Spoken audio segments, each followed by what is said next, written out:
Meeting a stranger on Facebook months and months ago to be reminded of the fact on that last slide that parents are and must always be the resident experts of their children. And I've tried to remember that every day since as I deal with the school system for my own precious, magnificent round hole. I would like to take the time now to introduce our keynote speaker, Dr. Pesta. He has joined us all the way from Wisconsin tonight, and we are so grateful that he made the trip. He received his master's degree in Renaissance literature from John Carroll University and his doctorate in Shakespeare and Renaissance literature from Purdue University. He is currently a professor of education at the University of Wisconsin-Oshkosh and the academic director of Freedom Project Education. Dr. Pesta has been active in educational reform and was instrumental in developing and implementing an elective Bible course that's available for public high school students in Texas. His experience as an educational reformer, university professor, high school teacher, and the administrator of an online homeschool curriculum uniquely qualify him to address the current state of education in our country. He speaks at homeschool conventions and educational conferences across the nation on topics including the decline of morality and critical thinking in public schools and the myriad of ways that colleges and universities indoctrinate students. He has given hundreds of presentations across the country and is one of America's foremost authorities on the dangers of Common Core. And may I just say, he is also a lot of fun to listen to. Please join me in welcoming Dr. Pesta. All right, everybody, I want to, again, thank you all for being here, and I really appreciate it. We've had some really good speakers. Can we get a quick last round of applause for the ladies here who organized this?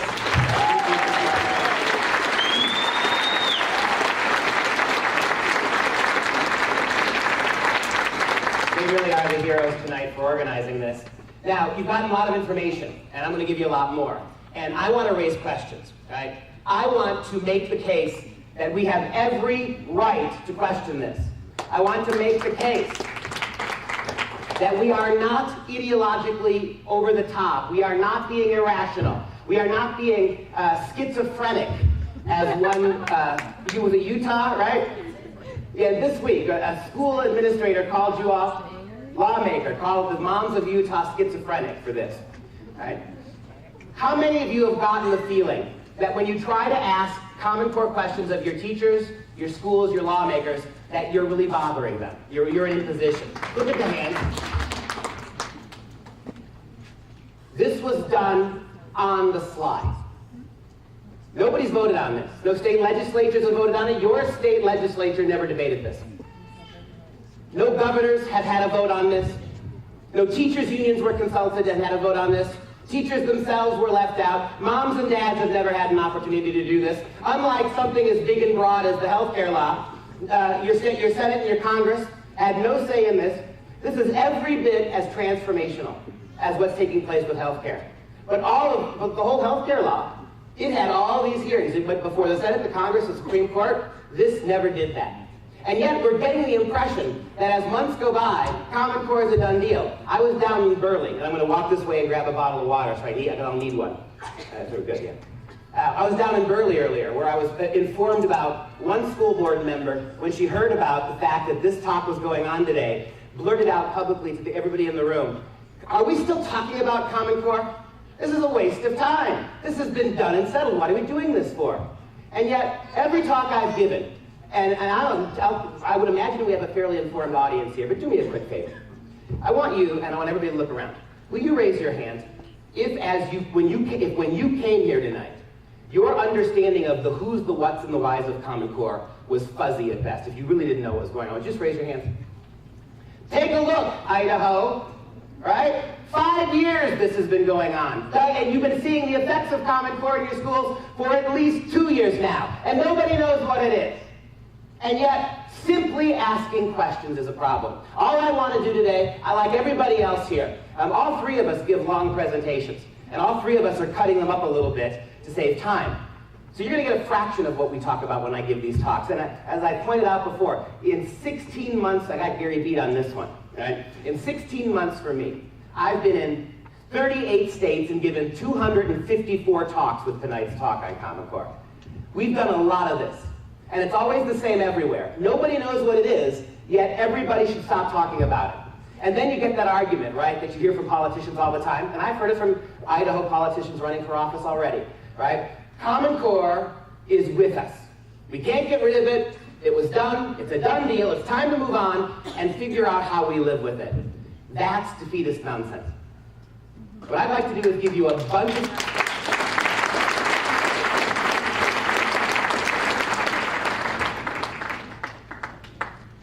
All right, good. That'll help. I just wanted tonight give you a bunch of reasons why it's fair for us to demand answers. Why the people who put this in and the ones who still support it, why aren't they up here telling you why? Why won't they debate? Why, when your school administrators, you want to talk to your school about this, they won't talk to you publicly, will they? They bring you into their offices one by one, or a mom and a dad, right?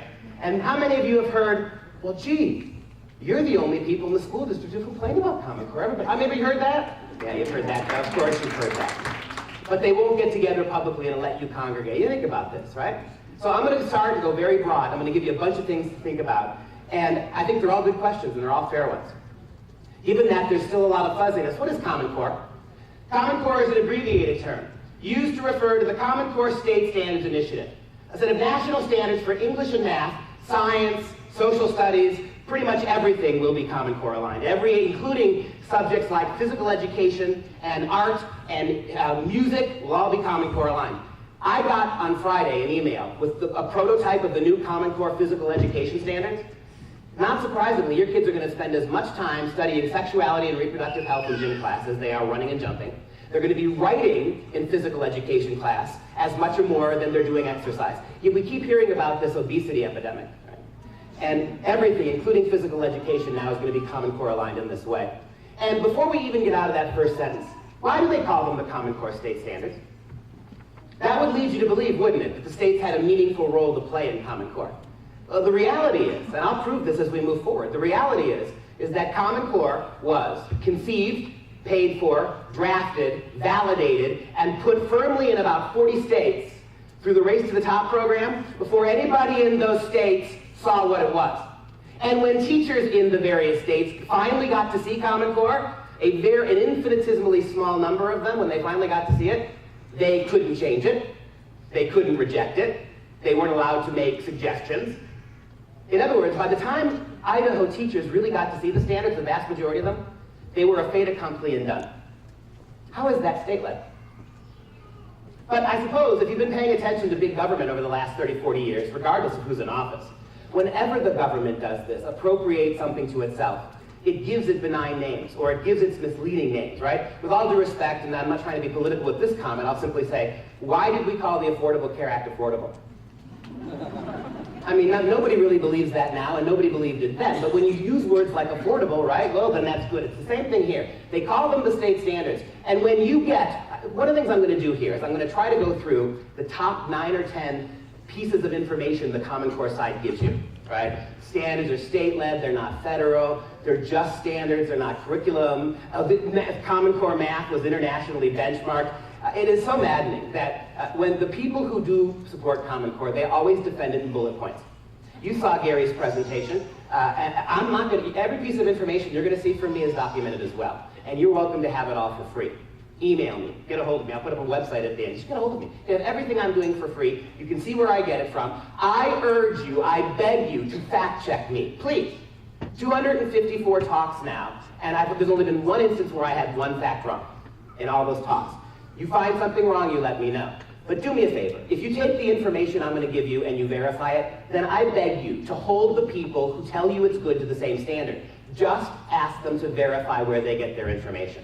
You know these little sheets you get from the schools? Fact, for Common Core fact versus myth. Have you seen them? Right? Fact. Common Core is state-led. Myth. Common Core is federal. Right? That doesn't fly when you're a university professor. There should be a little footnote or an asterisk or a link to research or some proof of what you've said. Have you ever seen any proof for all these wonderful things they say Common Core is going to do? Any proof at all? No. I haven't either. And you know what? If that proof existed, they'd be out here. They'd be showing you. They'd be putting it in our faces. After 5 years of this, there isn't any. That's why they do Common Core and bullet points. You're getting the idea from these talks that you can't do something as complicated as Common Core and bullet points. They call them the State Standards Initiative. Instead of national standards for English and math, oh, and that's another thing. Let's talk transparency. Before we even get to the merits of what Common Core is, don't we think it matters how people present things? I said it before, the people who support Common Core, they won't debate, they won't stand up here, they won't hold meetings like this to tell you why it's good. They won't do it. Is it because they won't, or because they can't, or because they don't have to, because this was put in place without you knowing it? Right? This idea here, that the Common Core guidelines, science, transparency. Common Core as a term is branding so badly in the country right now. In 1 year's time, we've seen an increase of 40% disapproval jump. A year and a half ago, about 24% of Americans disapproved of Common Core. And about 85% said they didn't know what it was. But 24 approved. Now, in 1 year's time, we're at 68% disapproval in a recent Gallup poll in 1 year's time. And what's happened in a year? Well, you're starting to see it in your schools now, right? The tests are now beginning to come. Every year that's gone by, people get more and more angry about it. People get more upset about it. And teachers, too. Teacher discontent with Common Core is going through the roof. Why? Because you're beginning to see it. So, where do we get them from? Who wrote the standards? The states didn't do it, and I'll prove that in a minute or two. The states didn't do it, who did? Well, you got basically, for lack of a better word, two Washington lobbyist groups. The National Governors Association and the CCSSO. And I know what you're thinking, right? Because this is what your schools will tell you. This is, how many of you have heard, this is a governor's initiative? Oh, jeez. Wait a second. I wish the governors had written this. I wish 50 state governors had locked themselves in a room and banged out education standards. Not that they would have been any better. I mean, let's face it. What qualifies your governor to write education standards? What qualifies Jerry Brown, the most liberal governor in the country, to write education standards? I've got Governor Scott Walker, the most conservative governor in the country. He's not qualified either. But at least if the governors had done this, then you could vote a governor out of office. You have some accountability, right, over them. The people who did this, you have no accountability. They've never been elected to anything. Public education is public. It belongs to us. The people who did this are off the grid. You can't get at them if you don't like this. If Idaho decides they don't want it, how do you get after two Washington lobbyist groups? Here, there's the actual copyright. How do we get to a situation where the copyright for the standards that are transforming American education aren't owned by the Department of Education? They're not owned by governors or states or teachers or the Senate or the Congress or moms and dads. They're owned by two Washington lobbying groups. NGA Center, and notice it's when you say the NGA Center, you are not talking about governors. You're talking about an organization, the NGA, whose main purpose is to bring governors, politicians, and their aides in contact with lobbyists and activists to help shape policy. That's what this organization does. I'll prove to you the governors had nothing to do with this. Does anybody know who the sitting governor of the NGA is? The chair of it? That's Governor Mary Fallin of Oklahoma. It just changed about a month ago.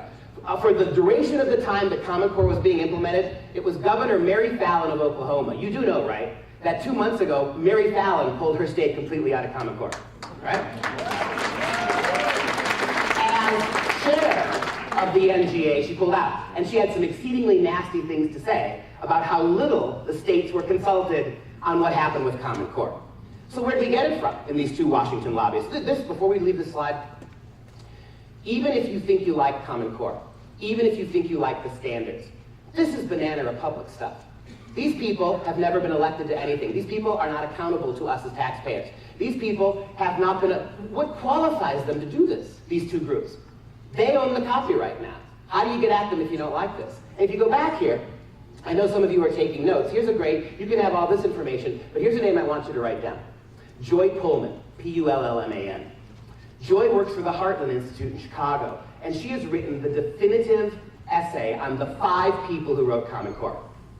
5 individuals. This essay from Joy has been picked up by exceedingly liberal newspapers like the New York Times and the London Guardian, as well as appearing on Fox News.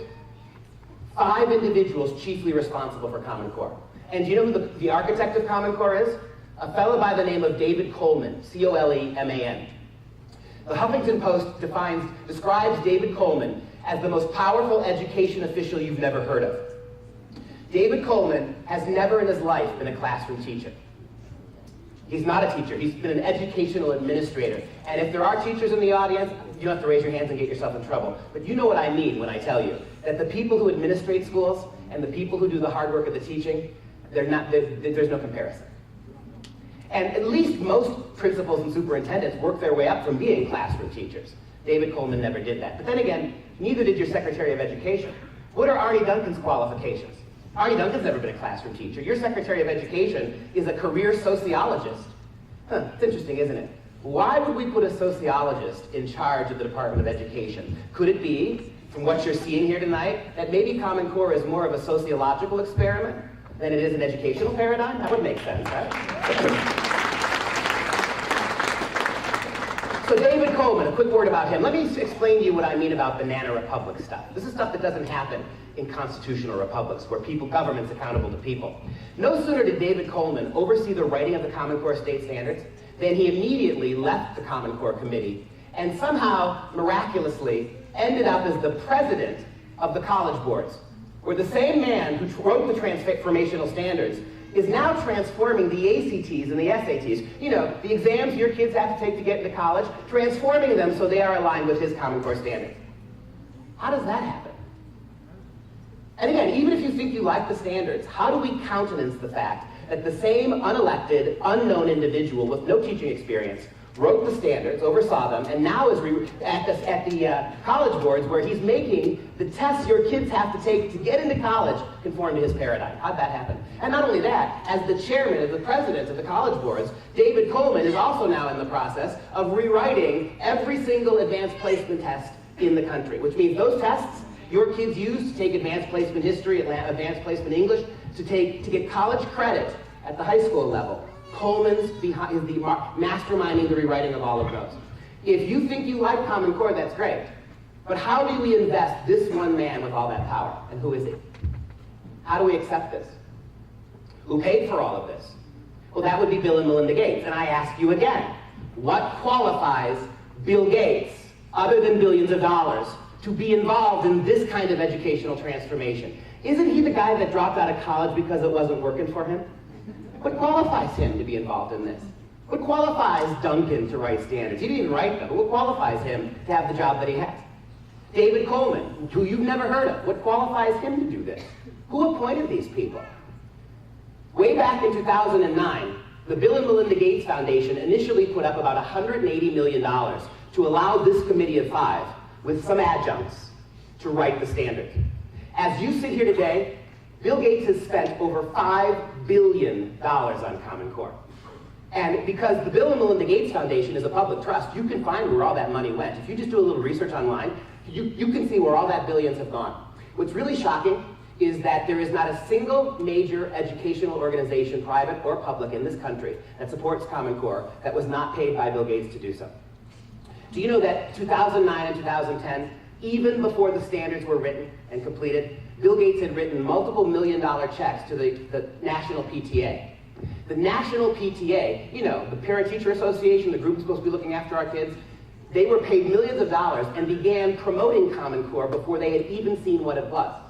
Why did 176 Roman Catholic diocese schools take Common Core without being asked to the first year they could? Could it be that the NCEA, the National Catholic Education Association, that group that's supposed to be looking after Catholic education, maybe it's because they took hundreds and hundreds of thousands of dollars from Bill and Melinda Gates? Could that have something to do with it?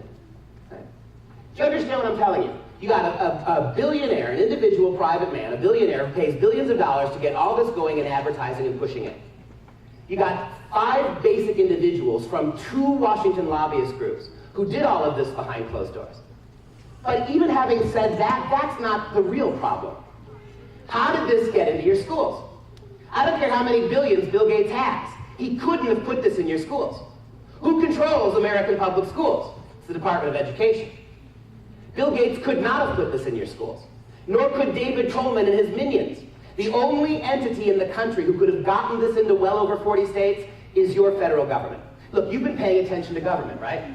We have a federal government for the last 30 years that's very jealous about what it does. It doesn't let you do what it does. In fact, our government's been busy making you do less so it can do more. Do you honestly think Bill Gates and his cronies could have done this in your schools if the federal government didn't want them to. How many of you have heard of Race to the Top?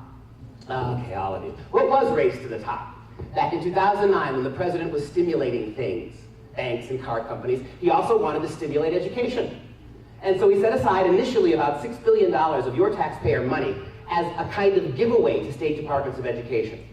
I'll give you an example. In 2009, New York became the first state in the union to receive a Race to the Top grant. New York was given $700 million from the federal treasury. It went right into the education department budget of New York. They could spend it on whatever they wanted to, tetherballs, substitute teachers, computers. $700 million transferred from the feds to New York simply for applying for that grant. And do you know what the only really meaningful stipulation in Race to the Top was? Any state that took any Race to the Top money at all was required to accept the Common Core state standards when they were finally written. That's how more than 40 states in the union got it sight unseen, because they took Race to the Top money. The federal government put this in your schools. How is this not federal? Gates couldn't have done it. Coleman couldn't have done it. It's the federal Race to the Top program that put it in more than 40 states. And there are some states in the union, and Idaho included, and my Wisconsin, that didn't win initial Race to the Top monies. But simply by adopting the Common Core state standards without the grant, you signed a contract, other monies have come to your state. In Wisconsin, we didn't take any Race to the Top money initially, but as you sit here today, over $130 million has come from the feds directly into Wisconsin because we took Common Core in a variety of different ways. And I guarantee you, it's true in Idaho too. Right? There's all sorts of money because you took it. And by the way, if this is federal and not state-led, as the little cards you get from your schools tell you, if this is state-led instead of federal, then shouldn't states be able to walk away from this without consequence? I mean, think about it.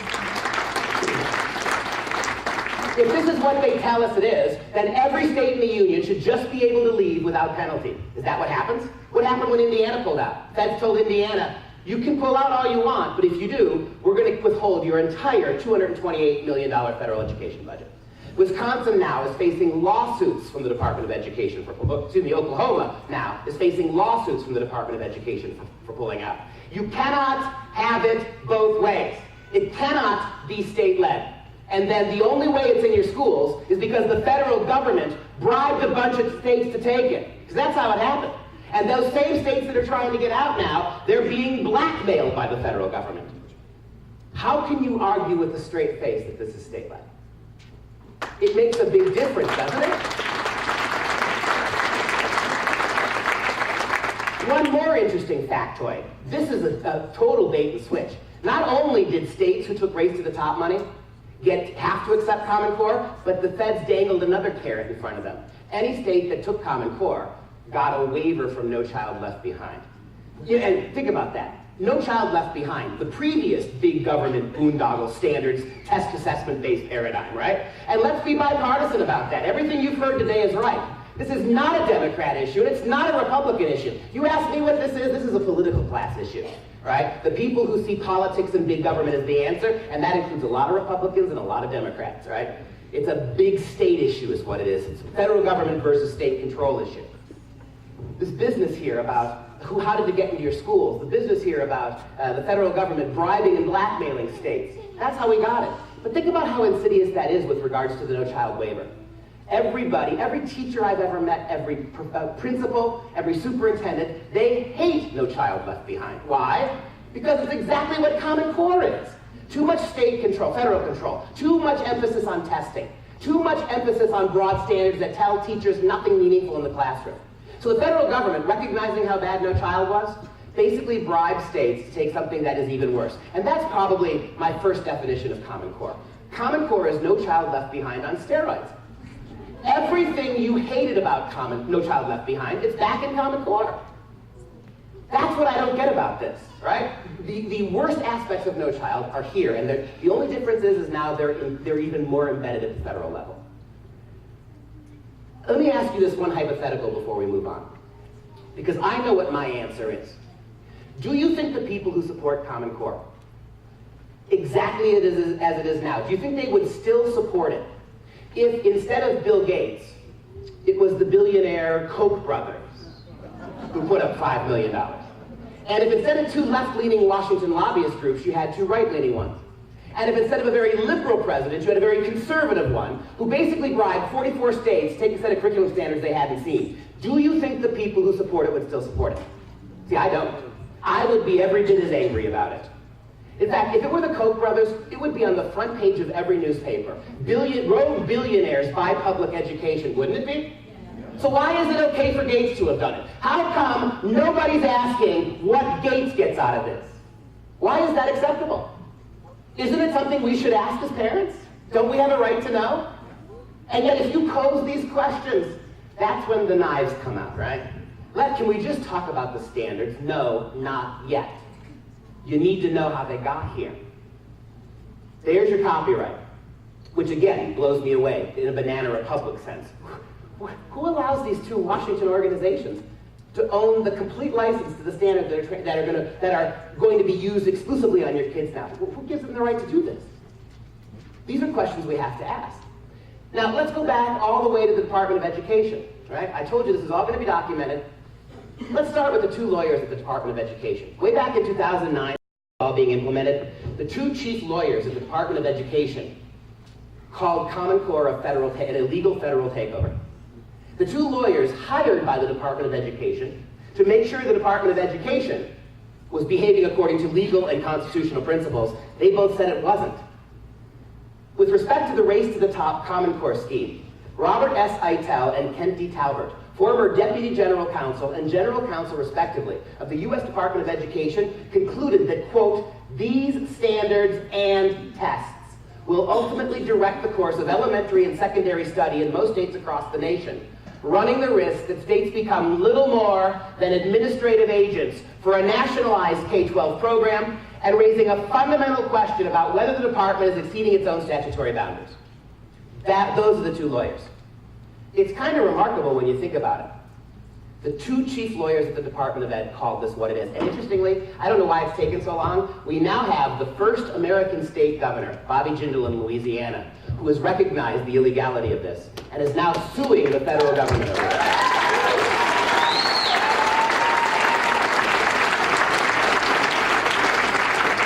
And there are 16 different state governors now considering jumping onto his lawsuit. And you can say, Pesta, you're sounding a little conspiratorial. If the federal government wanted to take over education, why didn't they just do it like they did healthcare? Why didn't they just do it? Well, because legally they couldn't. 3, as they point out here, 3 different federal statutes, dating at least from 1965, prohibit your federal government from creating national standards or national curricula. They couldn't do it, so they did the next best thing. They let 5 activists with very deep ties, both to the president and the Department of Education, craft these standards. They let billionaire crony capitalist Bill Gates team up with them to pay for it. And then they give you this sham copyright. The whole purpose of this copyright is to convince you that it's not federal. And yet, race to the top. So good on Bobby Jindal for being the first governor to see the illegality of this. Let's give credit to our Department of Education lawyers who say this is illegal.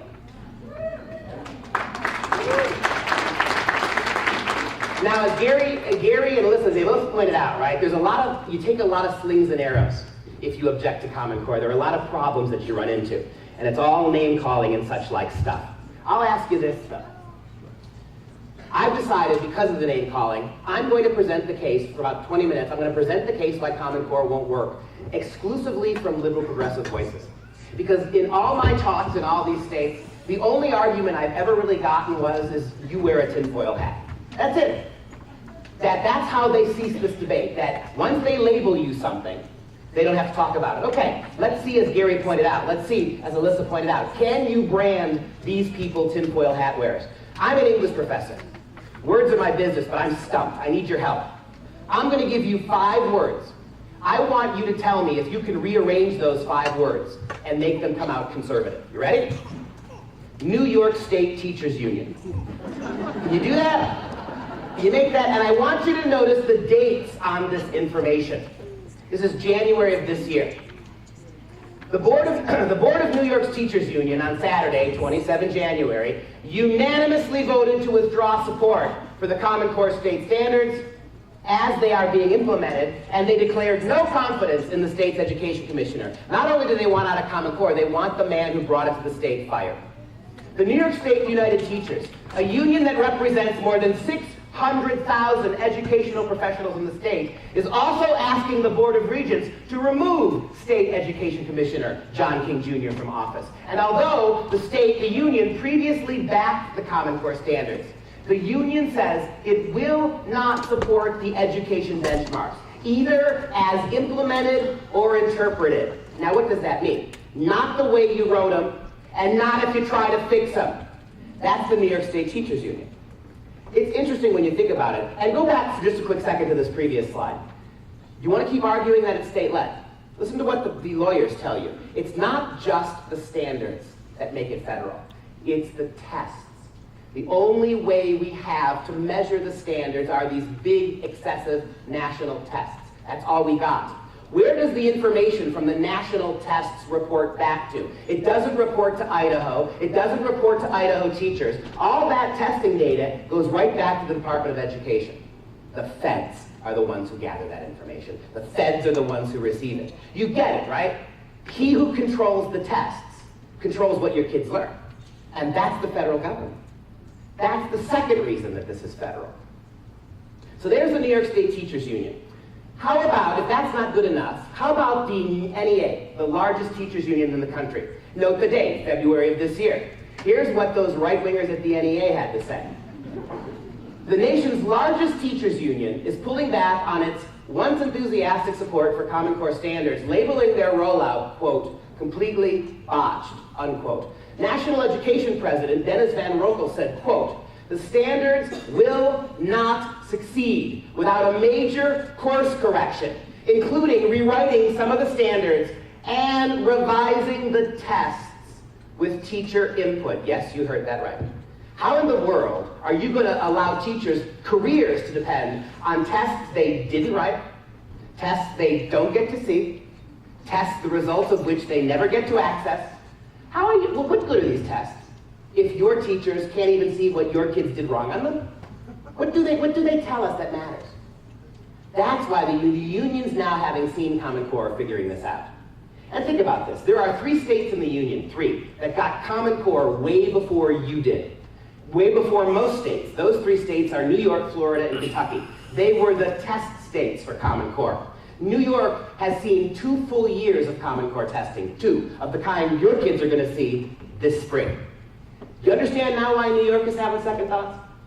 And this business about 15%, give me a break. You know how Common Core lets teachers teach 15% other than Common Core? Wait just a second. Do you understand what a boondoggle that is? If Idaho is allowed to teach 15% different, and Wisconsin can teach another 15%, and New York can teach another 15%, how in the world do you measure 50 different 15%? You can't do it on a national test, can you? So guess how much of that 15% you're teaching your kids is ever going to appear on these national tests? 0. How can it? That's what New York found. The first year they got their $700 million, and they got out of No Child Left Behind, and let's be honest, who was it that gave us No Child Left Behind? George W. Bush, right? Although, interestingly, Bush did not write No Child Left Behind. Does anybody know who did? Ted Kennedy, yeah. George Bush turned over the writing of the No Child Left Behind education paradigm to Ted Kennedy. Bush deserves all the credit for it, right? It's his fault. But this business here about New York, the very first year New York had the standards, they thought it was great. They got a waiver from No Child Left Behind, they got $700 million, and they busily set about teaching Common Core, but they used their 15% to fix everything that was wrong with it. And it turned out that they needed a lot more than 15%. And then they were going about it, and then they got their first tests the spring of the first year, and guess what never appeared on those tests, guess what was never measured on those tests? None of it. Any of that 15% stuff. None of it. So guess what happened? The second year, they taught only Common Core. That's why you're getting this rebellion now, right? You keep hearing that in states like Idaho, you have state and local control. You're beginning to see that you think you do now, but you haven't even had your first test yet. And what's going to happen when all this gets linked up together? You're just seeing the beginning of this in Idaho. It's going to happen 5 years from now. How about then, oh, by the way, the NEA? Dennis Van Rokel's not the president anymore. They have a new president. I forget her name, a woman. And one of the reasons she got elected is because she ran on an anti-Common Core platform. Think about that for a second. And if that's not enough for you, how about the nation's second largest teachers union? How about the American Federation of Teachers? By the way, the American Federation of Teachers is generally considered to be the more progressive of the two unions. If the NEA is not liberal enough for you, this is the one for you. And notice the date on this, July of this year. In a major surprise, the American Federation of Teachers, the country's second largest teachers union, opened its convention by announcing a step back from support for Common Core. I love this. The AFT will now provide monetary grants to teachers who want to criticize the standards, or even write new ones. Think about this. In states, in Idaho, you've got a problem. Because your school union, your state union, teachers union, is more or less supporting Common Core down the line. Your state administrators want Common Core. If you're a teacher or a principal who opposes Common Core, what are you going to do? You've got to go in both ways. And that's what happened in New York and places like Chicago. But now in New York, that the teachers union wants out, teachers now are speaking out in the tens of thousands against Common Core. Why? Because they know if the state fires them, which they're threatening to do for simply opposing Common Core, then the union will have their back. You want to get rid of Common Core in Idaho? And look, I'm not telling you that all your teachers hate Common Core. I'm telling you that the ones who don't, you never hear from. Because why? The ones who come out for it, they get patted on the head, they get sent to the school board meetings. But if you don't, then what options do you have?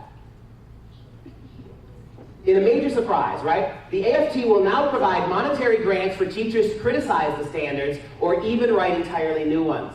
The AFT's Executive Council also introduced a resolution declaring that the standards may have had noble intentions, but they have fallen short due to outside meddling. Bill Gates, David Coleman, how about those people? And an inordinate focus on standardized testing. How about this? Common Core has also seen other opposition on the left as well, particularly from a new faction of almost 100,000 left-wing teachers who call themselves the Badass Teachers Association. By the way, their numbers are over 150,000 now. These are teachers for whom the NEA and the AFT is not progressive enough. And the Badass Teachers Association formed exclusively to fight Common Core.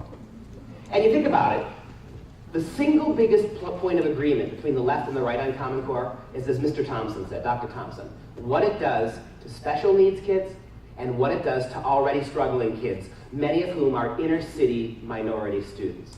Right? The right and the left are in absolute agreement on this. You saw the data from him. All right? And then how about my personal favorite? This is the Chicago Teachers Union. Dr. Thompson talked about them too. This is President Obama's own backyard. And that's Karen Lewis. She is the president of the Chicago Teachers Union. She is now running for mayor of Chicago, and she's running to the left of Rahm Emanuel. Did you know that there was something on the left of Rahm Emanuel? I didn't think that was possible. But okay, that's Karen Lewis.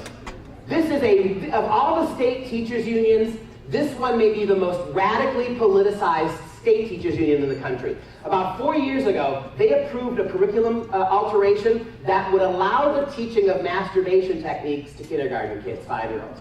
Do you know who their Martin Luther King Day speaker was for the elementary school kids this year? The Reverend Jeremiah Wright. Right? So I ask you, are these the tinfoil hat people we keep hearing about? And here's, everything I'm going to read you is a direct quote. I agree, Karen Lewis said, with educators and parents from across the country. The Common Core mandate represents an overreach of federal power into personal privacy, data mining, as well as into state educational autonomy. So the people who had Jeremiah Wright speak to elementary schoolers are telling you Common Core is too radical. Think about that. This is an overreach of federal power into state and local control of schools. How can it not be? How about this? Common Core eliminates creativity in the classroom and impedes collaboration. We've got teachers here, and you just yell at me if I'm wrong. Aren't there days, fellow teachers, when you have to throw the stupid curriculum out? Aren't there days when you got 25 blank stares coming back at you? And if you're going to get those kids, you're going to have to throw it all out and come another way. How do you do that when everything is top down? How do you do that when the standards mandate certain ways of teaching certain things at certain times? In Wisconsin, believe it or not, in Wisconsin, we have English and math teachers who don't know what they're going to teach until 1 week before. Then they get a telex. They literally get faxes from places like Washington with a overview of what they'll be teaching 1 week later. How about this? Common Core eliminates creativity in the classroom and it impedes collaboration. We also know that high-stakes standardized tests are designed to rank and sort our children, and that they contribute significantly to racial discrimination and the achievement gap in American schools. And she's right. It's those inner city kids that get hammered with this. Let me ask you a question. How many of you have kids or grandkids, which is to say, all of you? Okay, let me ask you a question. You got 3 grandsons and 4 granddaughters. Can you get all 7 of those kids to perform anywhere like the exact same in every single subject area in the curriculum? See, I always get laughter. Because you know, right? You can't do it. And if you can't do it with the 7 kids under your immediate control, how in the world do you think you're going to do it with 60 million American school kids? How? Let's do the math for a second that the people who support this won't do. If you want to get more and more and more and more kids to exactly the same place, are you going to ultimately have to lower or raise the standards? Does it, right? Look, if we want fairness and equity, if we want social justice, let's think about that. There's nobody in the NBA who looks like me. Nobody. And so if you want to get me into the NBA, and look, I'm not picky. I don't even have to play. I'll be the 13th man, give me a jumpsuit, I'll wave a towel, and I'll collect my $4 million minimum salary. What do you say? If you're going to do that, what are you going to have to do to the quality of play in the NBA to get me into it? Radically lower it. And is that what education is? And notice what they do, too. Right?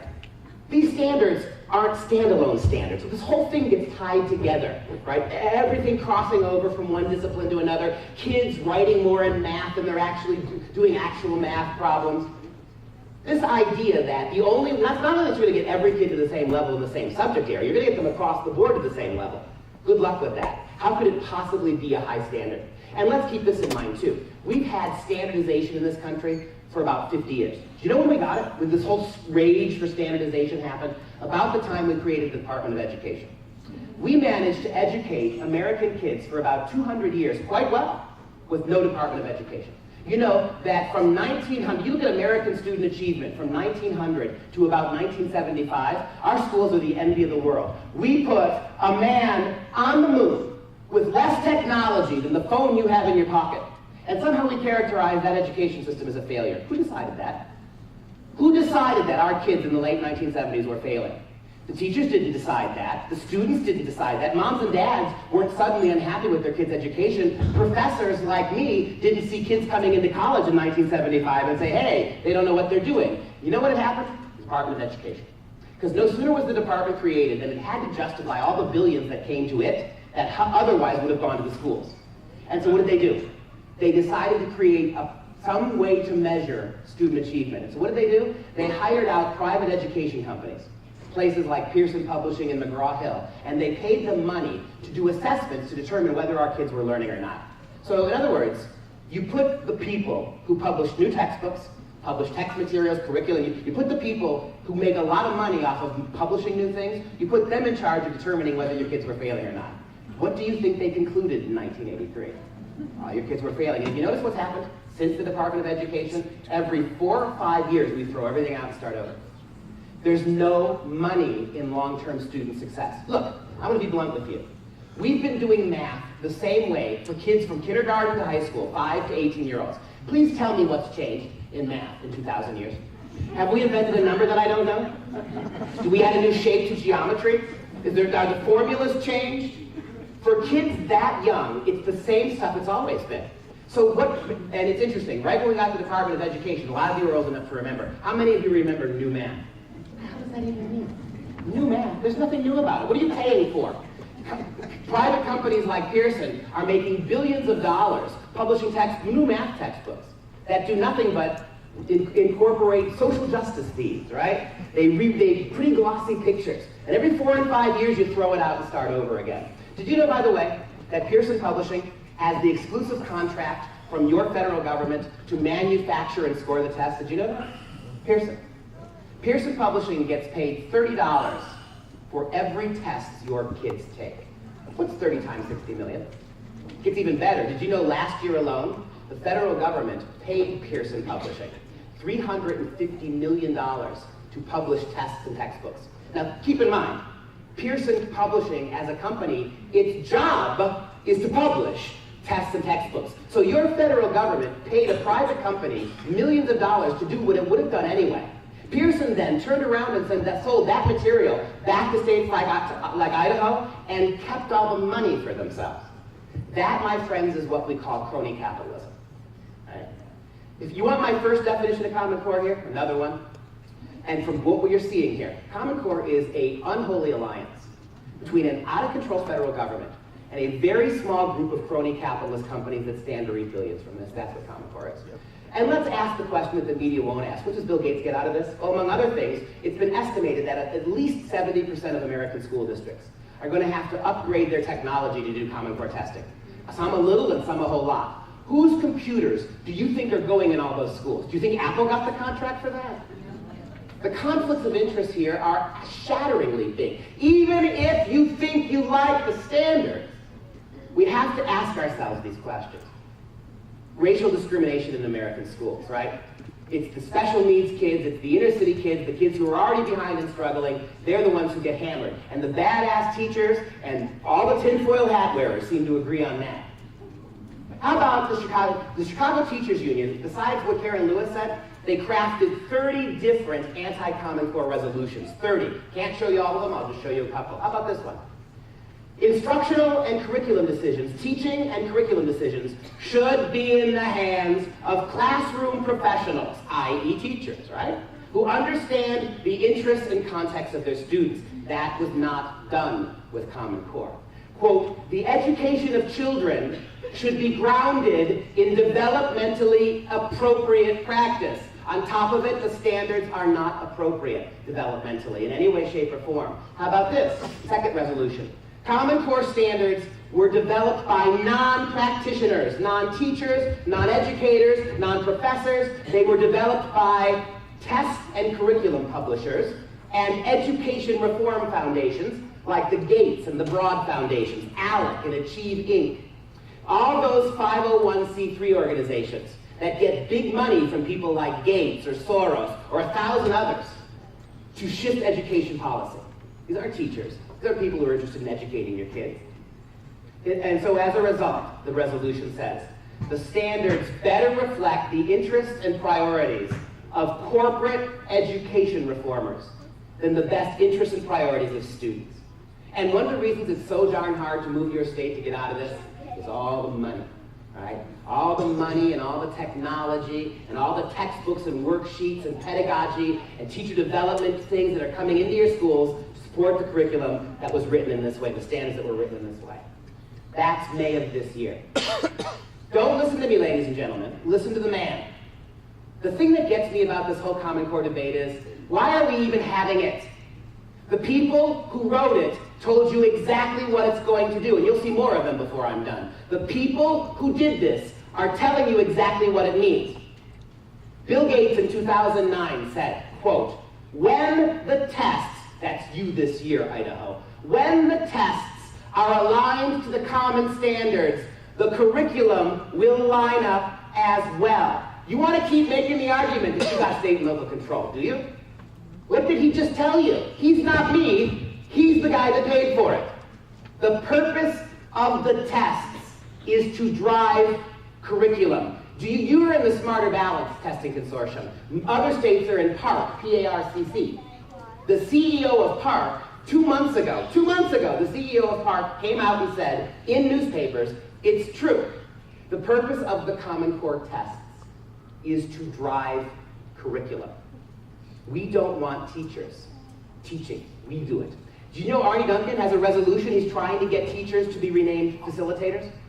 And a lot of the Common Core textbooks, the new ones, have done that. They don't call teachers teachers. Think about it. A teacher is somebody who has knowledge and wisdom and insight to impart creatively to kids.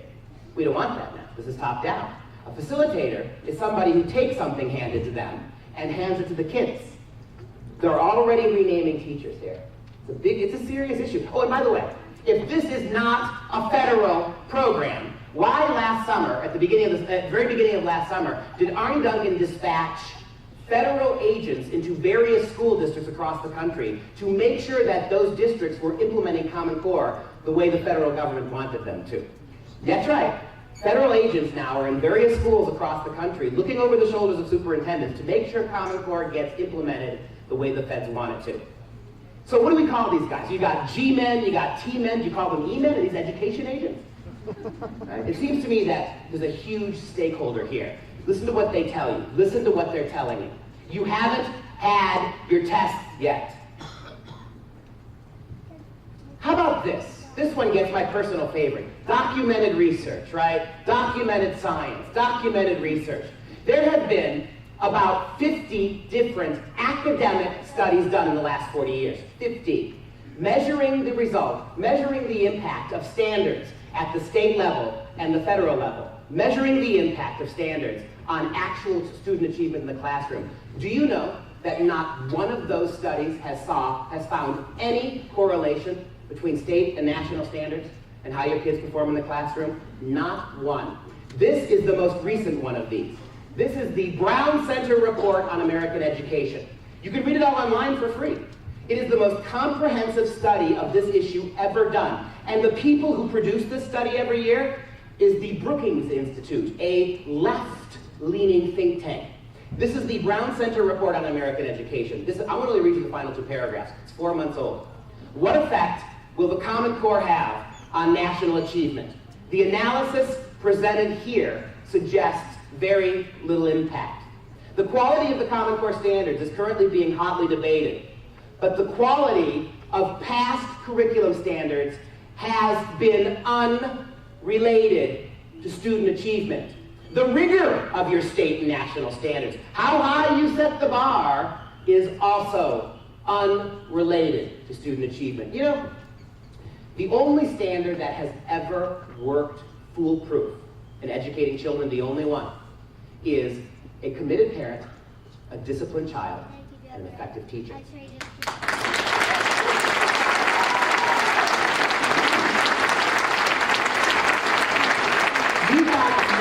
For 200 years in this country, that's why we educated kids well. Think about how successful our country had become with men and women who primarily learned in one-room schoolhouses, right? Not just with one group of classes. You got kids from 5 years old to 12 years old, 14 years old, learning in the same classroom.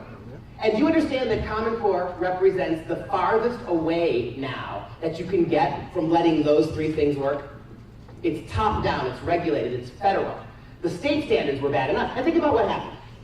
Prior to the creation of the Department of Education, most of the standard decisions were local, regional.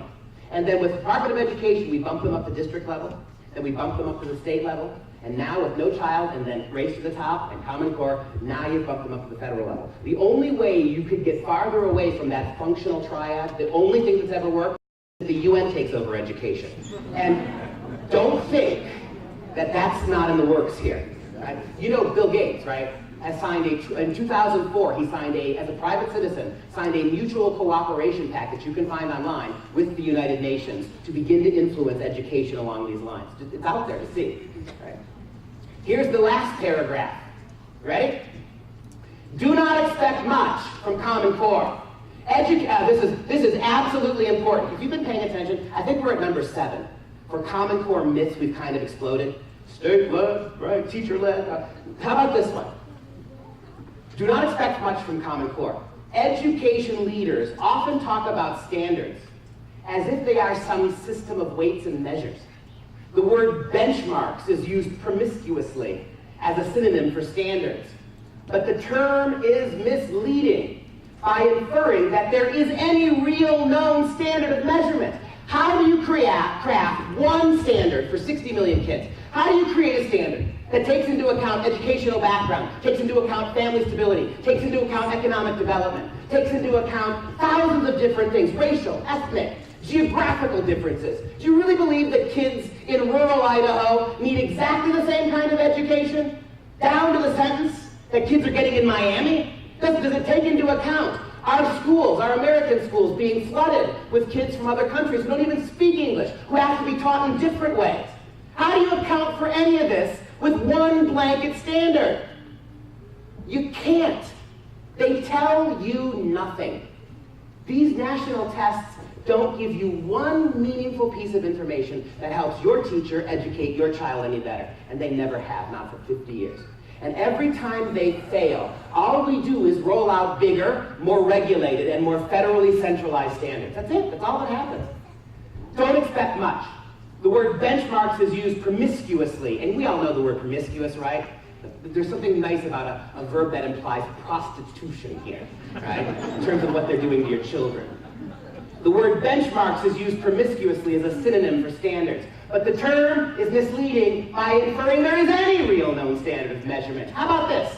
Standards in education are best understood as aspirational. In other words, these standards at the state and federal level, they are nothing more than your New Year's Eve resolution. You know, you go to bed New Year's Eve a little tipsy, and you resolve, first thing tomorrow morning, 5 a.m., I'm going to get up and run. Right? That has about as much meaning, that has about as much impact on whether you run or not as these standards have on your kid's education. But of course, the standards can't take your willpower into effect. They can't take into effect the weather outside. You roll over 5 in the morning, it's Idaho, right? 4 degrees below zero. Can't take into account any of that stuff. In other words, standards are aspirational, and like a strict diet or a prudent plan to save money, they represent good intentions that are often never realized.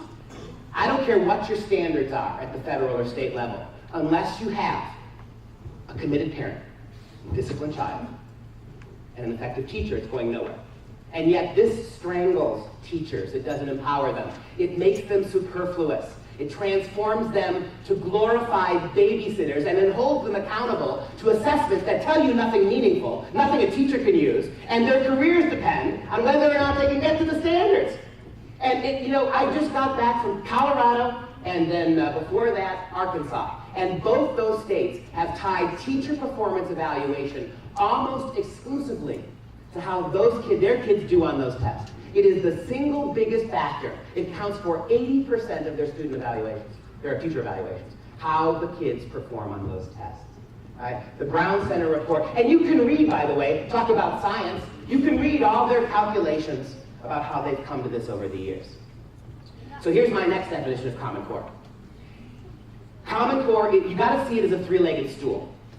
And as with any three-legged stool, if you remove any one of the legs, the stool collapses. All three have to be in place, all three are equally important, and you cannot separate them. Here are the three main facets of Common Core. You've got the tests, or in other words, let me rephrase it here, that's a little misleading. Here are the three things, you've seen them all. The federal government, who put it in your schools, number one. The Common Core people who wrote the standards, number two. And number three, the test people. You do realize, right, that Pearson Publishing was working with the Common Core Committee to write textbooks, assessments, and worksheets before the standards were even finished. And let me ask you this too. Here's perhaps, of all what I consider to be the dishonest arguments about Common Core, this is the one that makes me the most angry. They're just a set of standards. They're not the curriculum. Wait a second. Your teachers, in most states, your teachers went home one June morning for summer break. They came back in the fall and their textbooks were gone. In their place were new Common Core textbooks or worksheets downloaded from companies like Pearson. How do your teachers learn how to teach Common Core? How do your teachers get trained to teach Common Core? The only tool they have is the pedagogy. That's all they've got. The pedagogy that was produced by companies like Pearson, working in conjunction with the committee. That's how they did it. How do you separate the only means you have to teach it from the standards? There's no non-Pearson way of teaching Common Core. You've got to deal with because this has never been done before the way Common Core is doing it, especially something like math. So how do you teach it? Through the books you're given, through the worksheet, through the assignments that you pass out. When you say the standards aren't curriculum, what are you saying? By all means, pull the standards apart from the curriculum. Separate the legs of the stool. You can make any argument you want. That's how you get this is not federal. Because I showed you that ridiculous little copyright. You have to see this collectively. Pearson, I'll give you one example of how that works as we move forward here. The Common Core standards in English don't require much of anything specifically be read in terms of books. But what the Common Core people did is they created a list of exemplary texts, right? They created about 450 texts that the Common Core committee said, these are the only ones. We're not going to make you read much of anything. But here are the 450 texts that we alone approve. Just out of curiosity, you're the textbook companies who are writing the curriculum, writing the standards, writing the pedagogy, I should say, writing the textbooks to go along with the standards. And the Common Core committee says, we're not going to require anything particular, but here are the only 450 texts that we give a stamp of approval to. Which ones do you think end up in almost all the Common Core textbooks? Some permutation of that 450. Why would it be any differently? Right? Even that's insidious. So we're not going to tell you the Common Core says what you have to read, but here are the only books we approve of. And which ones do you think the textbook companies pick up again and again and again? The 450, right? You need one last tiny little history lesson before we coast to the final part of this presentation. The Common Core people did something that you would be tempted to say is a great idea. Back in 2010, 2011, after the standards had been finally written, they convened a committee. They brought in 29 people from across the country and paid them to validate the standards. This committee was paid to come to Washington to look at the standards. They were given absolute carte blanche. They could throw the standards out, they could rewrite them, they could approve them, they could amend them, whatever they wanted to do. Interestingly, on that committee of 29, they brought in only one math expert and one English professor. That was it. One math and one English specialist. But they were very significant people. The math professor is a fellow by the name of Dr. James Milgram, a Stanford University math professor. He's a serious man, retired now. Most of the math calculations that NASA used to get to the moon in 1969, most of that math was his. A very formidable mathematician.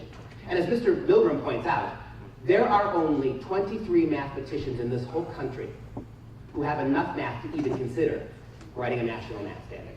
And not one of them was consulted on this. Not one.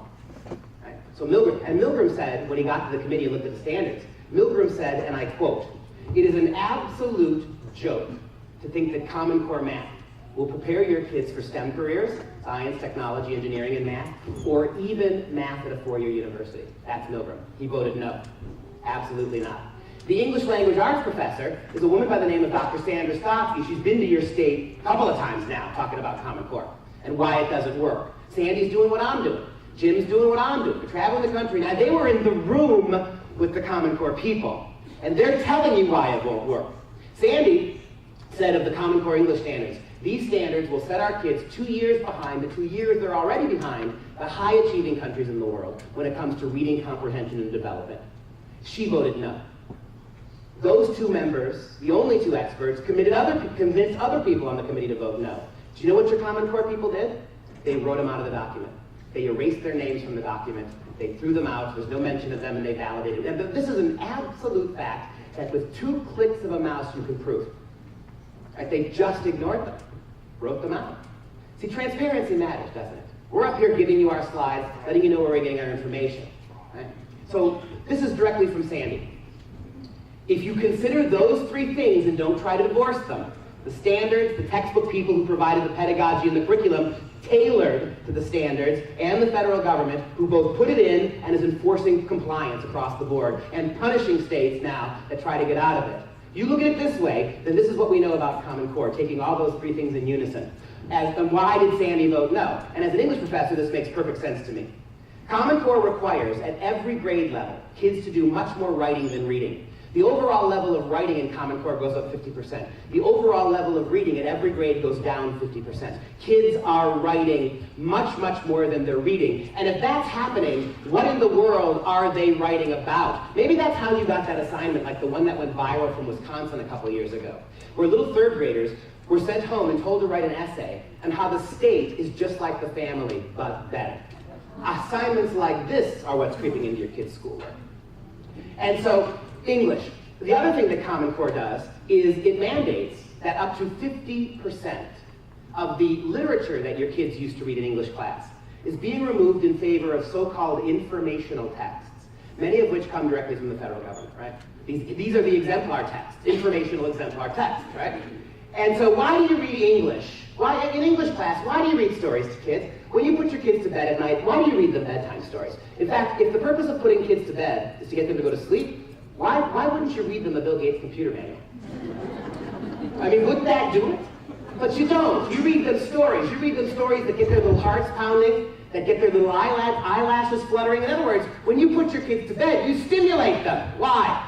Because intrinsically you understand that kids only learn to know how to read, to love reading, to want to read more through storytelling. Well, half of that storytelling is being pulled out of Common Core, and it's being replaced with really, really tendentious, one-sided political activist informational text. I will show you them in a moment. Oh, and keep in mind, please do keep in mind, that both Sandy Stotsky and Jim Milgram are lifelong Democrat voters, just so we can continue our little meme here, right? And so as Sandy points out, you're getting all this stuff, and what's happening, why did you used to read literature? Because when you read Shakespeare, you don't know how he would have voted on illegal immigration. When you read Jane Austen, you have no idea what her attitude towards the budget deficit would have been. In other words, when you read the great classic literature, you are engaging in issues of ethics and morality, and you're talking about issues like justice and war and love and peace. When you pull those out, and you replace them with things handed directly over from the federal government, in English class, the possibility of tremendous indoctrination occurs. Here are some of those informational texts that your kids might be exposed to. So by the time your little daughter's in 9th grade, freshman in high school, in English class, she may be exposed to recommended levels of insulation, a report released in 2010 by the EPA and the Department of Energy. Right? Is that the kind of thing? I've read it. It's a 50-page regulatory manual. It's nothing more than the environmentally correct way to install and maintain and insulate buildings. Is this the kind of thing that's going to get your 9-year-old interested in reading? Oh, and as Sandy points out, about 30% of these informational texts deal with man-made global warming, and there's no challenge to it. It's all one-sided. This is why people like Karen Lewis are saying this isn't critical thinking. Critical thinking is when you expose kids to a multiplicity of perspectives, and you help them decide what they think. You're getting one-sided stuff here only. How about President Obama's own executive orders? How about your kids now, in English class, being handed executive orders from the White House? By the time your kid's in 10th grade, Executive Order 13423, strengthening federal environmental, energy, and transportation management. How about the long essay on the evolution of the grocery bag? Spoiler alert, because I know you're going to want to run out and read it. Paper and plastic are both bad, and America's destroying the planet. Look, and no one's saying, no one, certainly not me, is saying that our kids shouldn't, perhaps in science class, be exposed to issues of climate change. It doesn't bother me. But give them all sides of the issue. Let them experiment. But now you're taking English class, and you're feeding this junk into English class, right? And there are more. You can find the exemplar texts online. Just go look at them, right? As Sandy points out here, right? That was fortuitous. As Sandy points out, this is when you are doing this to children, when you are putting this kind of, we're talking at the youngest ages they're getting stuff like this. You're not helping them read. You're not making them want to read. She asked the question. Yeah, let me just see. Okay, yep. She asked this question. Then how come, of what little literature, relatively speaking, is left in Common Core, how come so much of it is developmentally, as you've heard other people say, graphically violent, even sexually inappropriate? Why are there so many exemplar texts in Common Core, in the list, that are just sexualized way beyond the ability of kids to deal with?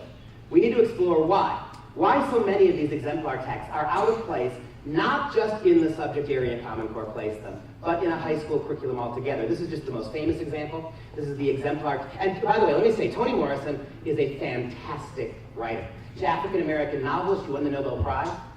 But we wouldn't assign this particular book to freshmen in college. It's about a 12-year-old girl who's a victim of rape and incest. And over the course of the book, she comes to bond with her rapist and writes in the most shockingly graphic terms about the nature of their encounters. This book has been pulled out of Common Core textbooks for kids as young as middle school, 8th graders. This book has been pulled out of Common Core textbooks in Catholic schools for kids as young as middle school. I blocked out all the bad words. You can get a sense. Just take a quick look at what they're exposing 10th and 11th graders to, and in some instances even upper middle school kids. There are about 20 different books on the exemplar list that have equally shocking pornographic material. Books including Dreaming in Cuban, books including Black Swan, over and over again across the board. But one of the reasons Sandy voted no. Why? Why in the world would you be doing this in the schools? What purpose does this serve? And it's not even just the high school kids. They're doing it for little kids' readings too. This is a Common Core assignment that went viral a couple months ago. It's geared for an 8-year-old, a 3rd grader. It's a typical English assignment. It's not a bad assignment. The kid goes home and reads a paragraph, and the kid has to write what the main topic of the paragraph is and who the main characters are. All right, but then Common Core got a hold of it. Let me read you the paragraph that the Common Core assignment sheet does for 8-year-olds. Ruby sat on the bed she shared with her husband, holding a hair clip. There was something mysterious and powerful about the cheaply manufactured neon clip that she was fondling in her newly suspicious palms. She didn't recognize the hair clip. It was too big to be their daughter's, and Ruby was sure it wasn't hers. She hadn't had friends over in weeks, but here was this hair clip, little and green, with a few long black strands of hair caught in it. Ruby ran her fingers through her own blonde hair. She had just been vacuuming when she noticed this small, bright green object under the bed. Now their life would never be the same. She would wait here until her husband, Michael, returned home. So the whole purpose of the assignment is for the 8-year-old to conclude that dad's having an adulterous affair in mom's bed. And look, I could keep you here till next week and show you examples of this, but I can't do that. You just type into Google, sexualized Common Core assignments, you'll find thousands. And if you type in goofy Common Core math, you'll find hundreds of thousands, tens of thousands of just strange examples, right? And then there is the math. Well, Professor Milgram shows up at the Common Core committee. How many of you have heard this overwhelming myth of Common Core? Common Core standards in math were internationally benchmarked. Have you heard that? Yeah. Did you ever ask them to produce any evidence for that?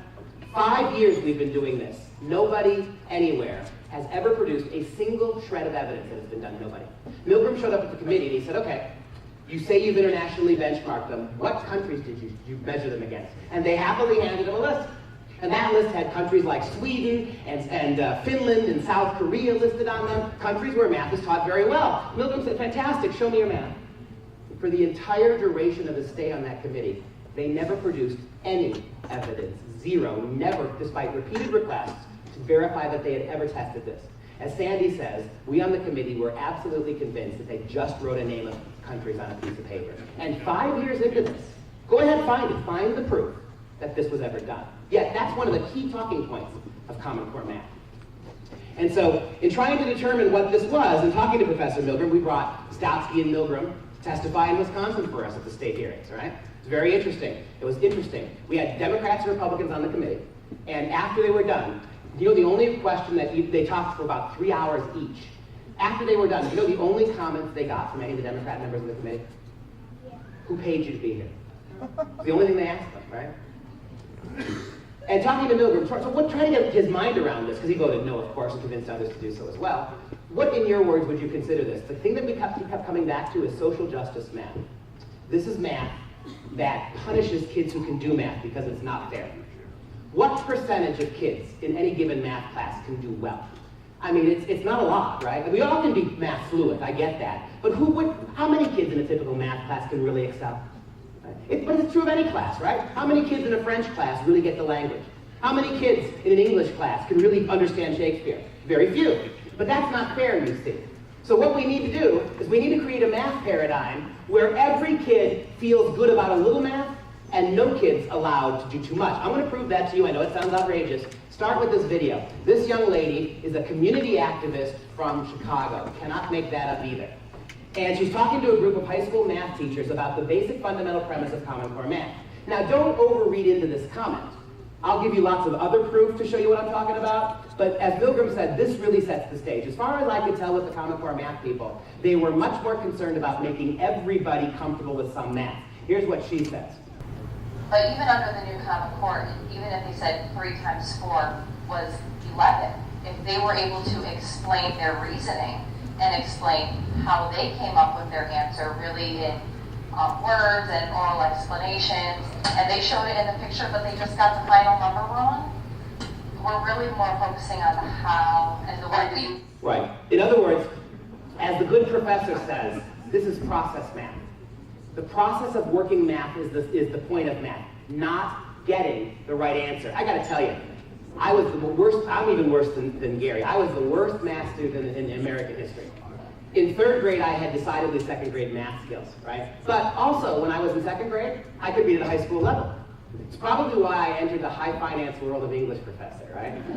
But so what? The world needs more than CPAs, right? My math skills today consist of being able to balance a checkbook and leave a tip. Although, I always leave 20% because I can't figure out 15. My life is just fine. Right? The point that I'm making is that if in school, the purpose of doing math was getting numbers wrong or just pushing them around, I'd have been a straight A student. And then there's this.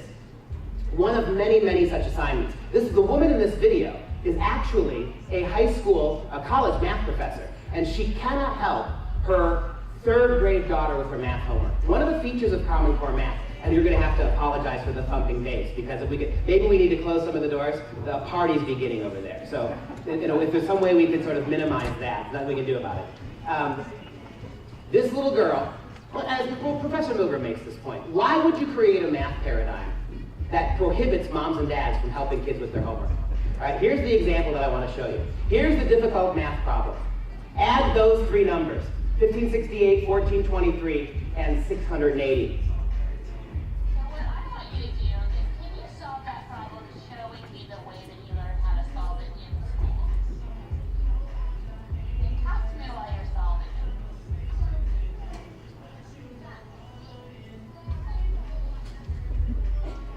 So a big square like that equals 100.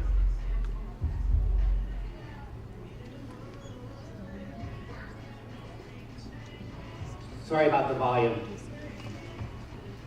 I'm going to talk you through it, because she's a low talker. All right, if a square equals 100, then a cube like this equals 1,000. Okay? So that's 1,000. And so now you still need 500 more, because the first number is 1568. And if a square is 100, that's 5 squares. 5 squares. You know, right? No one's adding anything yet. This is just what you have to do to get the numbers on the board. The squares equal 100, the lines equal 10, the dots equal 1s, and now you got the first number on the board. And so now you got to go ahead and you got to add the second number. So for her birthday, she got another number's worth.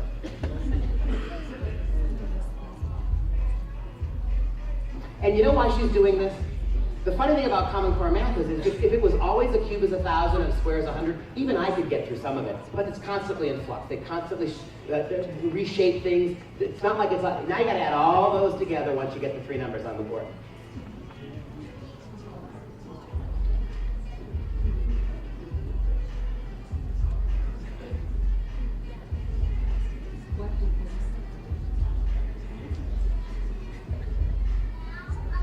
So now she's going to add all the numbers up.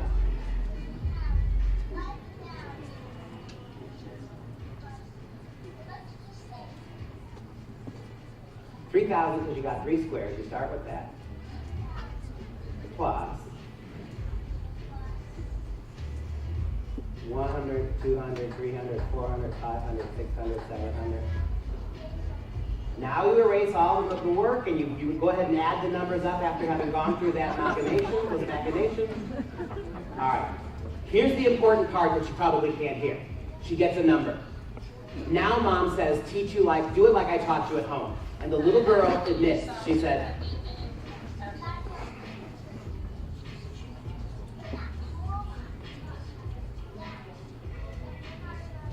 at home I'm taught how to stack. And we are not allowed to do stacking math in school, Common Core. This is stacking math. She's right. You do stacking math in Common Core classrooms, you won't get credit for it. You bring it in as homework, they will not credit it. You are prohibited from doing this. It took her 30 seconds to do that problem with Common Core stacking. It took her 8 minutes to do it the other way. She got it wrong the other way, she got it right this way. And I'm dead serious. Milgram says this exactly, right? That in Common Core, you are prohibited from doing the traditional math. Now think about this for a second. I don't want to be glib about this. I really don't. As a bad math student, I know that sometimes kids learn differently.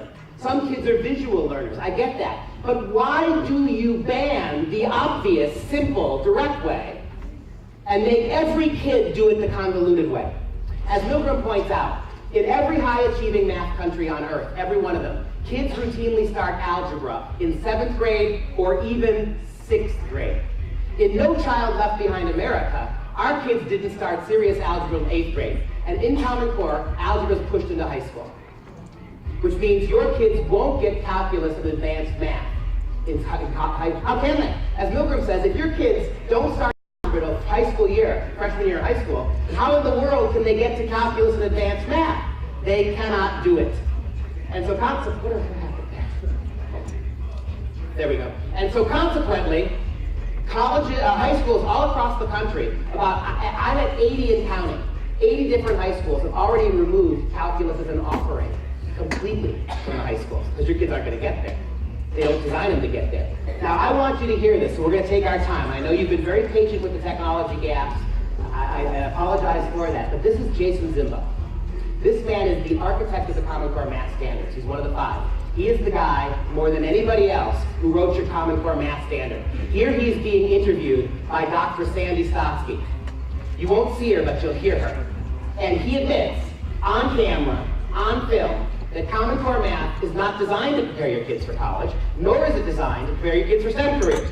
Again, I ask, why are we debating this when the people who did it are telling you exactly why they're doing it? And I'm going to do my best to make you hear this. So, here. There's Jason's. It has a short 30-second clip, so if I have to start it and stop it, I will.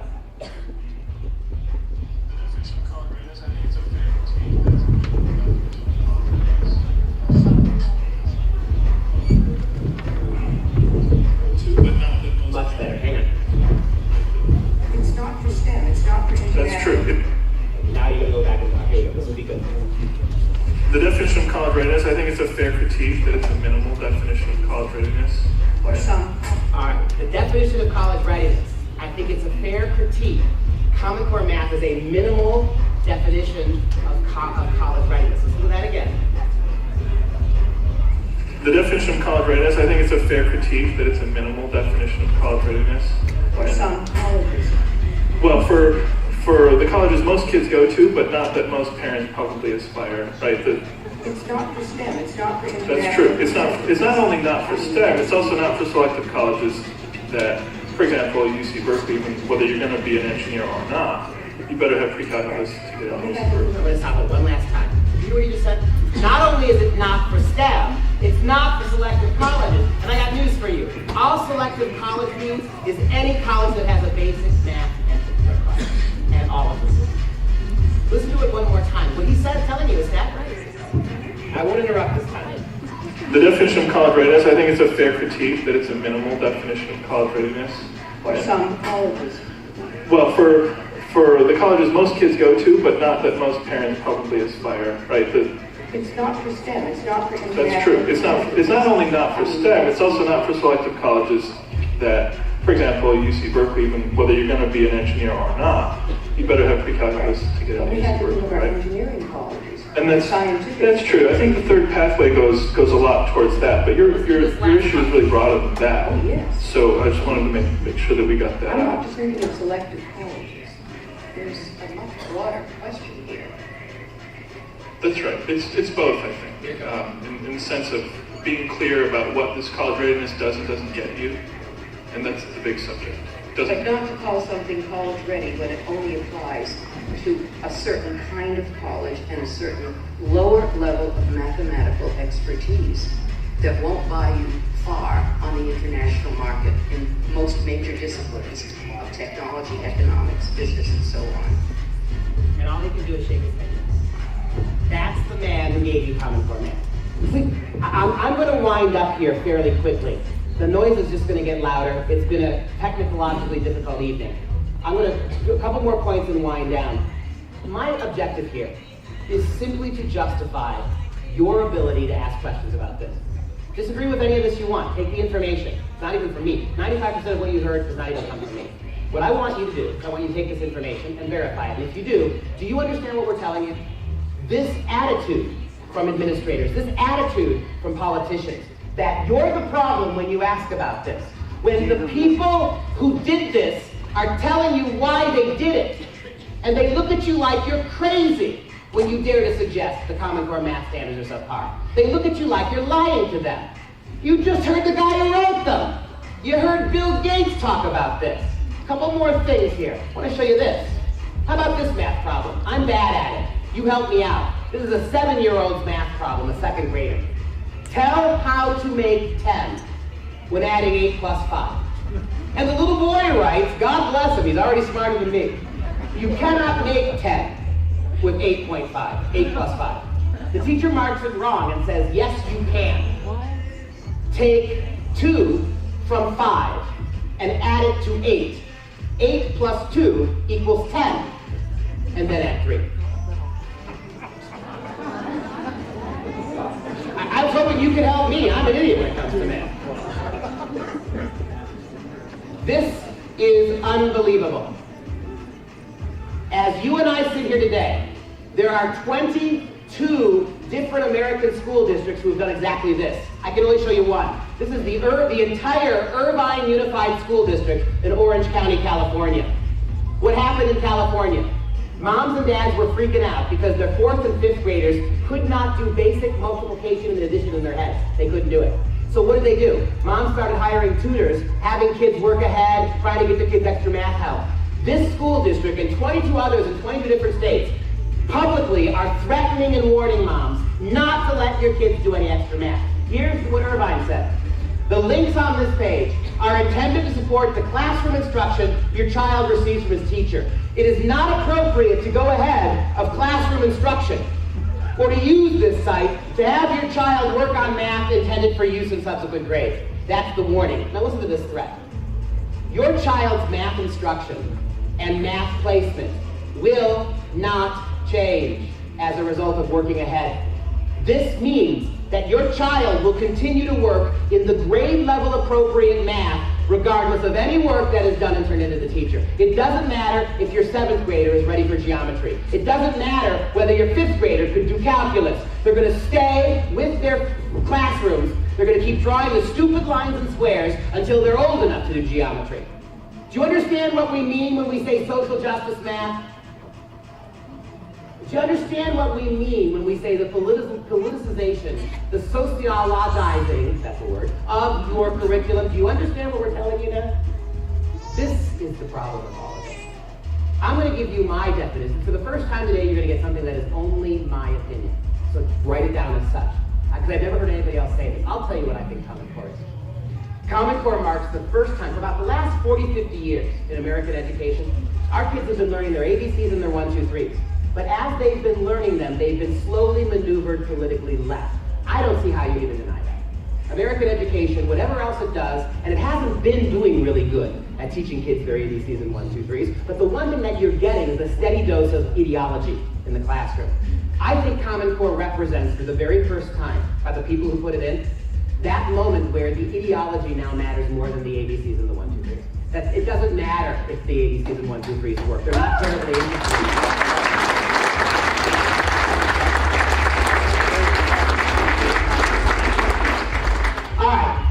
Here. There's one other aspect of this that I included, and we would have been done in a little bit anyway. Unless you scream and yell you want me to do them. I was going to show you what they're going to do to the American history standards. You want to see them? Yeah. All right, I've got your, so you can handle the thumping, because it's starting to drive me a little insane. Okay, good. All right, then we'll take a few minutes and we'll wind down with this. All right? This is a push. This is not Common Core.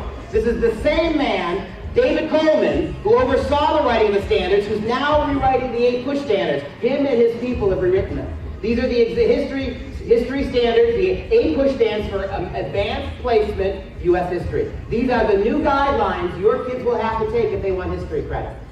And my point in showing you this is because a lot of people asked for this when I came. I was told to try to do some talking on this. But the second thing is, we've already begun to see what the social studies curriculum is going to look like.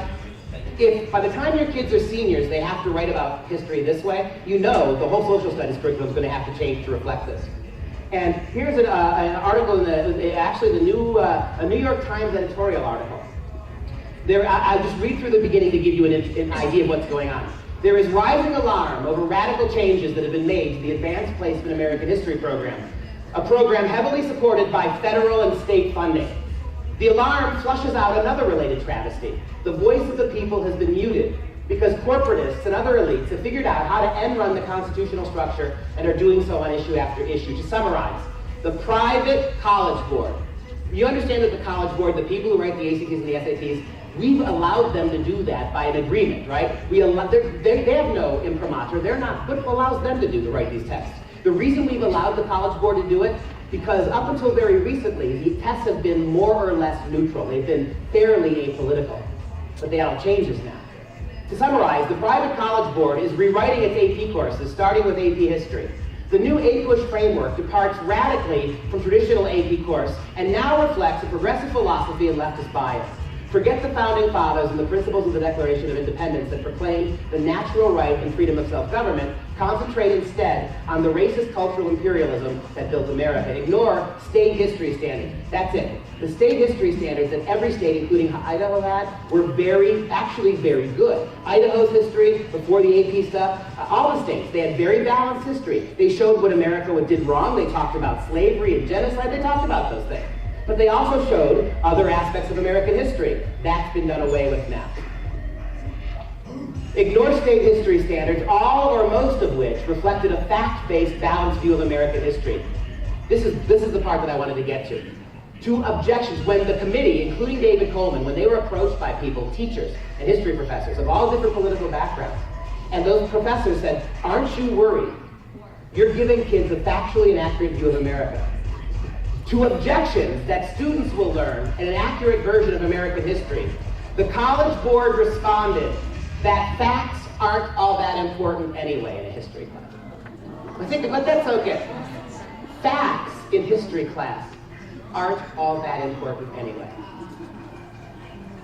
And what's important, they said, are historical thinking skills, such as crafting historical arguments. So APUSH now is no longer teaching your kids in history what happened historically. It's teaching kids to think about history as a series of narratives. America is an irredeemably racist country. America is an irredeemably sexist country. Capitalism is irredeemably colonialist, right? This is what the kids are learning. Not facts, but narratives. And so here are some of the standards.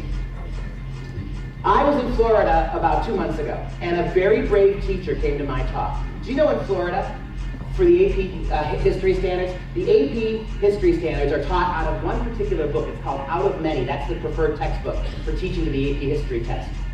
That textbook, the teacher's edition, you can't buy it anywhere. And the teachers in Florida have to sign the contract that they will not release the book or discuss the teacher manual to anybody. This teacher came to the talk. She brought the book. She was being filmed. I don't care if they see me or not. She gave me the book. I made slides from some of the passages in the book, just to give you a sense of how they frame history. Here's how they describe Washington. Washington gets a paragraph and a half. 1 1/2 paragraphs on George Washington. Bill Clinton, by the way, gets 60 pages.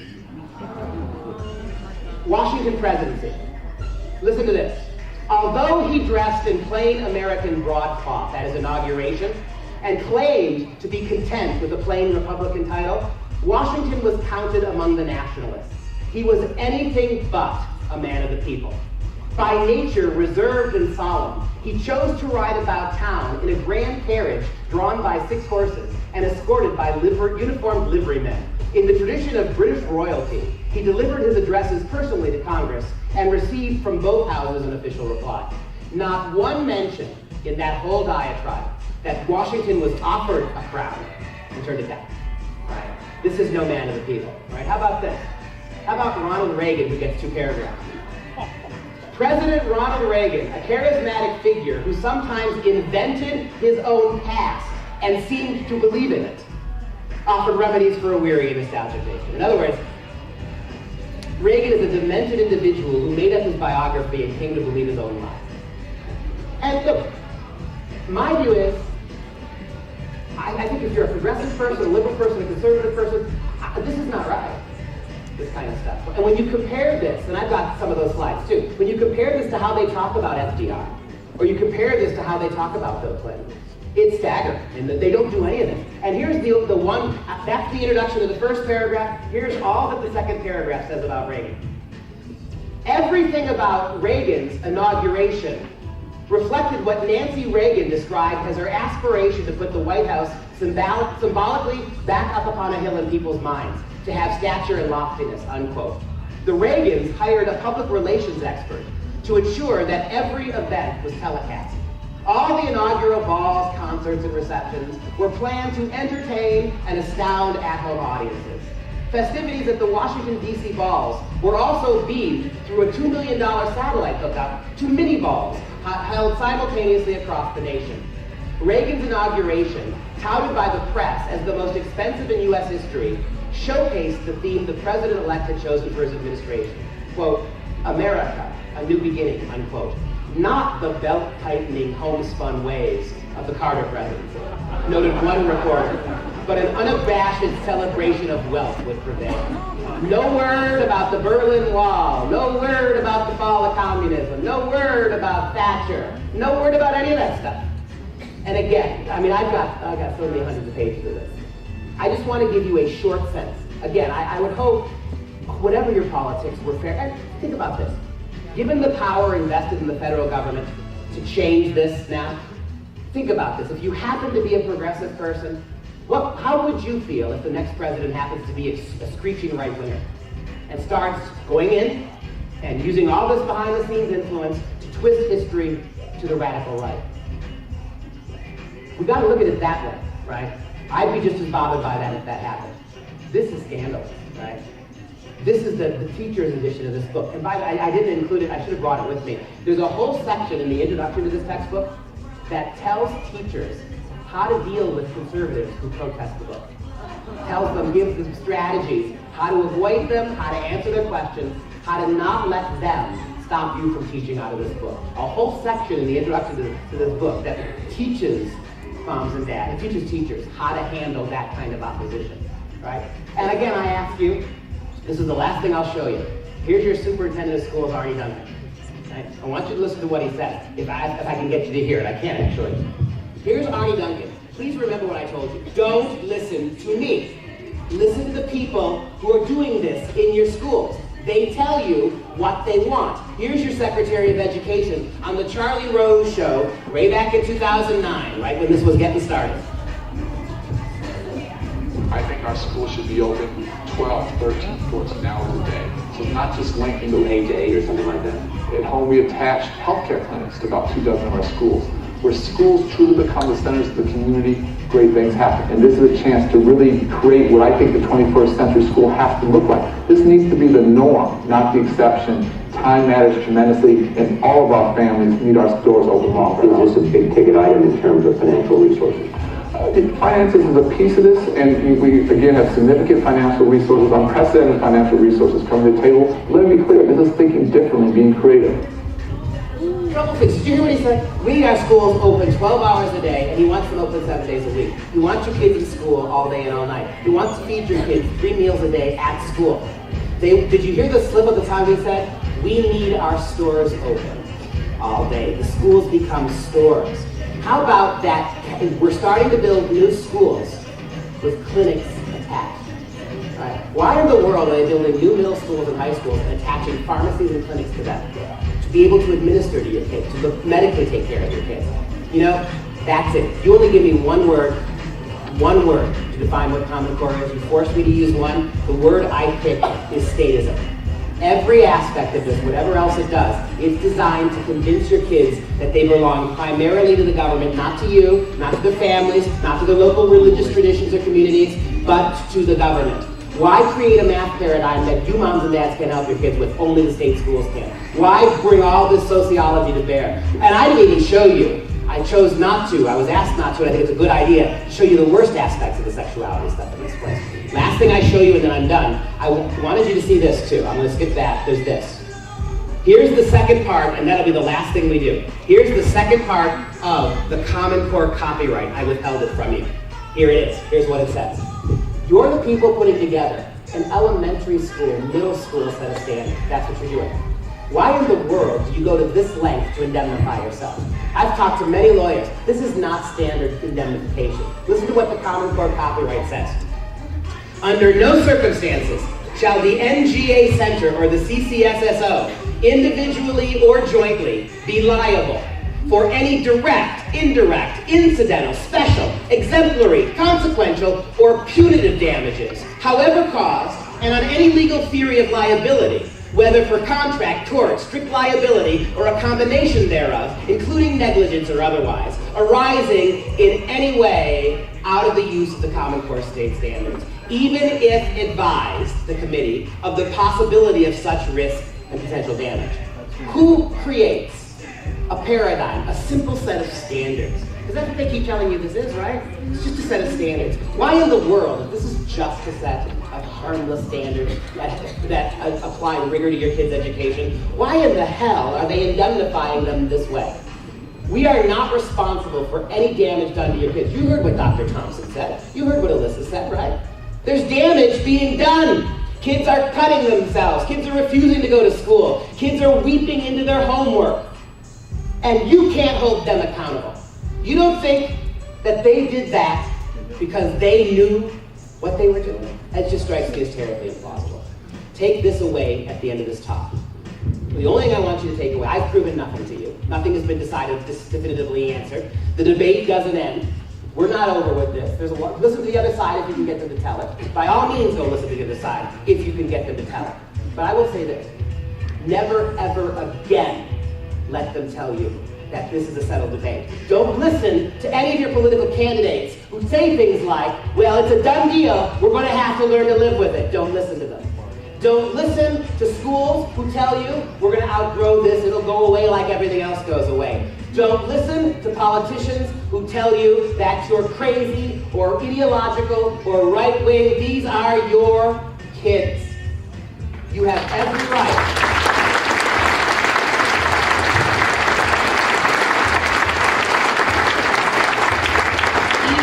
If only 10% of what you saw here today is true, and the rest is all screaming lies, you still are entitled, given who put this in, how they put this in, what's behind all of this. This is not the way America works. It's unfair.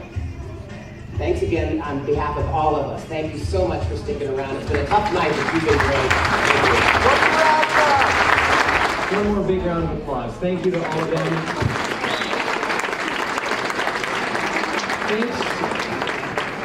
Thanks to all of you, and I do want to warn you, you may see some interesting Halloween costumes on your way out.